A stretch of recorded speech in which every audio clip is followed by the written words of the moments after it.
Icardi berantem sama pemain-pemain Kroasia, Raja Nenggolan mabok, itu kan berita buruk nyebar kemana-mana. Tetapi kemarin langsung tim medianya Inter ngemas pertandingan boxing antara Lautaro dan Conte, kemudian ada barbecue, banyak foto-fotonya juga yang beredar menunjukkan keharmonisan ini patut diacungi jempol. Jerewetan ceking kita, nyerewetin apa aja.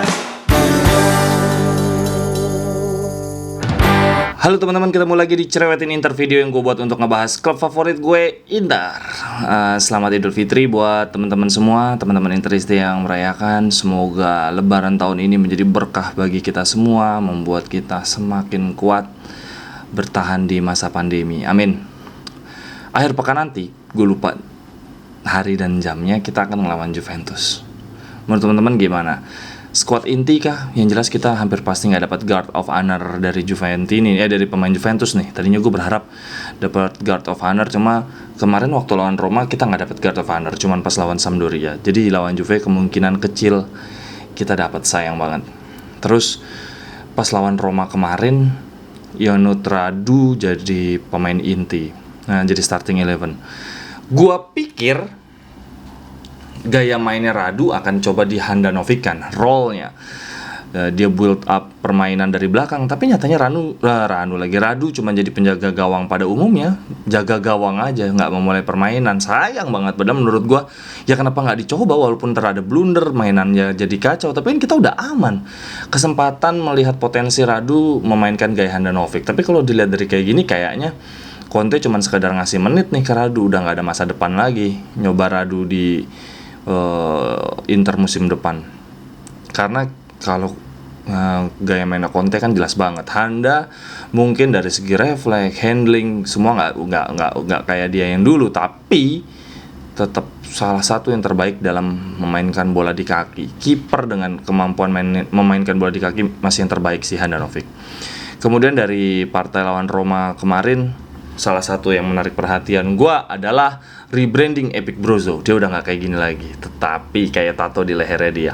Pas lagi selebrasi, buka bom, lempar. Terus yang selebrasi bareng Sensi dan Barella, berarti gue seneng nih. Kompak. Kita seneng banget ngeliat kekompakan pemain yang sekarang. Salah satu hal yang menarik lagi adalah penyelamatan super gemilang dari Ranocchia. Dia flying header ya. Lupa sama siapa sih, Pellegrini atau Cristante. Itu gemilang banget. Salah satu penyelamatan terbaik gue rasa. Dan bukan tackle loh ya. Bukan bloknya pakai kaki, tapi benar-benar heading. Itu gokil banget. Kemudian yang salah satu yang harus kita acungi jempol adalah PR medianya Inter.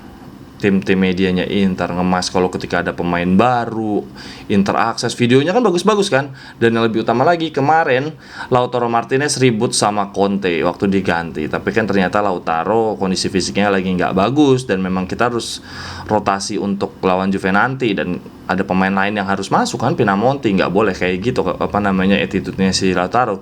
Itu kalau zaman dulu waktu Spalletti lawan Icardi berantem sama pemain-pemain Kroasia, Raja Nenggolan mabok, itu kan berita buruk nyebar kemana-mana. Tetapi kemarin langsung tim medianya Inter ngemas pertandingan boxing antara Lautaro dan Conte, kemudian ada barbecue, banyak foto-fotonya juga yang beredar menunjukkan keharmonisan ini patut diacungi jempol. Makanya gue bilang beberapa kali bahwa salah satu faktor terbaik Inter musim ini itu bukan cuma di lapangan, tapi sisi non teknis, baik itu pelatih fisik, kemudian Stellini, kemudian Marotta, ada Lele Orelli, tapi juga medianya Inter lagi top banget. Nah, nanti lawan Juve, kalau teman-teman lebih suka kita pakai backup atau enggak? Kalau gue lebih suka Inter main kekuatan penuh. Gue pengen lihat Juve menderita. Gue sejujurnya lebih suka Juve ada di luar zona UCL. Gue lebih milih Milan yang ada di Liga Champions masuk UCL gitu orang-orang bilang ya. Kenapa? Karena kalau Milan masuk 4 besar, artinya kemungkinan besar Pioli dipertahankan.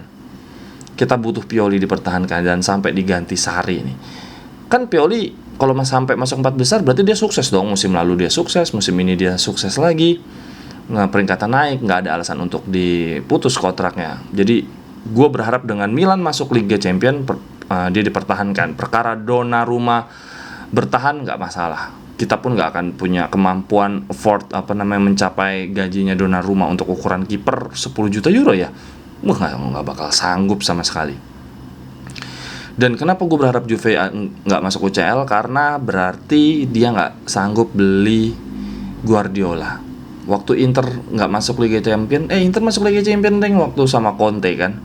Nah kalau sampai Juve ada di peringkat luar 4 besar, nggak masuk Liga Champion, kemungkinan besar Guardiola nggak mau masuk. Ini yang nggak bergengsi, nggak punya duit juga.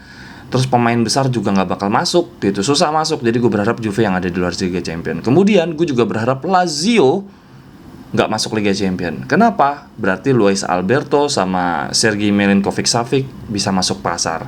Ini salah satu pemain yang cocok banget masuk ke Inter. Walaupun kita nggak tahu sanggup atau enggak.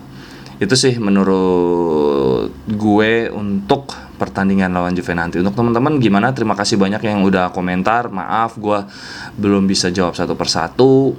Jarang banget online, cuman upload dah gitu.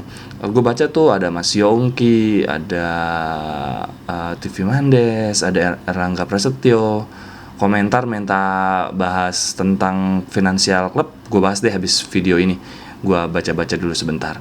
Oke deh, sampai di sini dulu Cerewetin Inter. Sampai ketemu di Cerewetin Inter berikutnya. Semoga kita menang lawan Juve. Juve, bye-bye. Thank you. Cerewetan ceking kita, nyerewetin apa aja.